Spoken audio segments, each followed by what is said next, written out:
Welcome to Movie FX DVD Video Magazine Special Effects Masterclass Volume 1, featuring lessons and demonstrations taught by industry professionals. Here's your chance to see how the pros do everything from headcasting to prosthetic application. Check it out!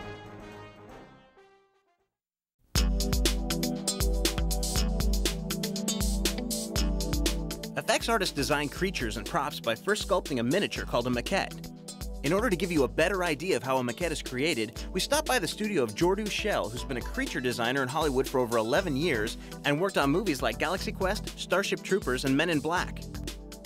Hi, my name is Jordu Schell, and I'm a creature and character designer for special effects films here in Los Angeles. Movie FX Magazine has asked me to give you a demonstration of how I go about designing characters in 3 dimensions in maquette form. So let's get to it.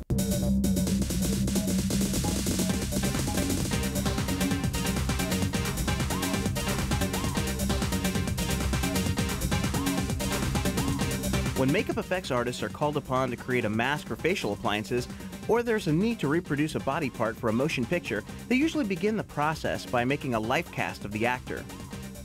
Movie FX asked veteran effects artist Kevin Yeager to give viewers a look at the life casting procedure.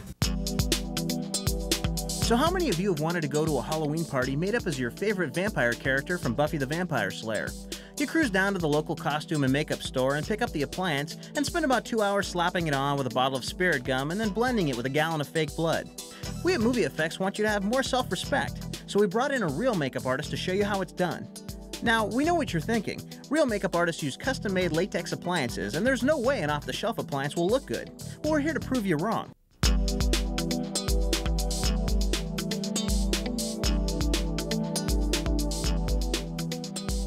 Some of you may remember creature designer Jordu Schell from issue 1 of Movie FX, where he taught a lesson on sculpting a maquette. So many viewers emailed us about having him do a follow-up lesson that we asked him back, this time to tackle something a bit larger. Hello, my name is Jordu Schell, and you may remember me from the first issue of Movie Effects. I did a demonstration of a small maquette in water clay. This time around, we're going to be doing something life-size.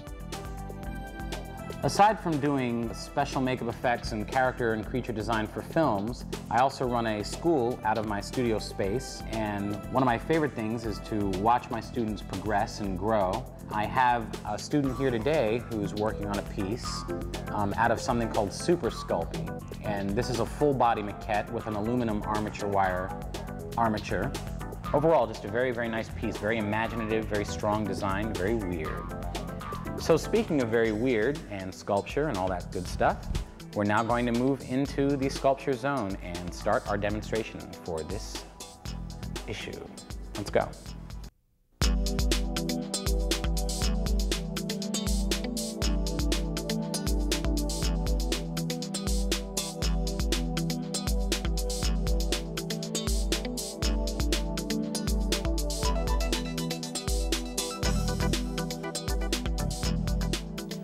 Hello, I'm Jordu Schell, and you may remember me from previous issues of Movie FX Magazine.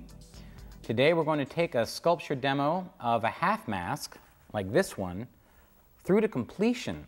So we're going to start with the sculpture, we're going to move on to a simple one-piece mold, then from there we're going to cast it in latex and airbrush it. So there's a lot to cover. Let's get started.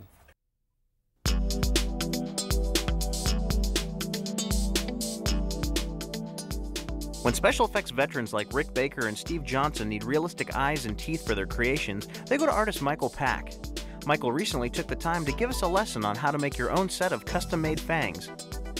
Hi, I'm Michael S. Pack. I'm a special makeup effects artist. I've been working for the last 7 years or so in the business on film and TV projects. I've worked on Buffy the Vampire Slayer, Planet of the Apes, Men in Black 2, and Blade 2. Today we're going to make a simple set of vampire canines.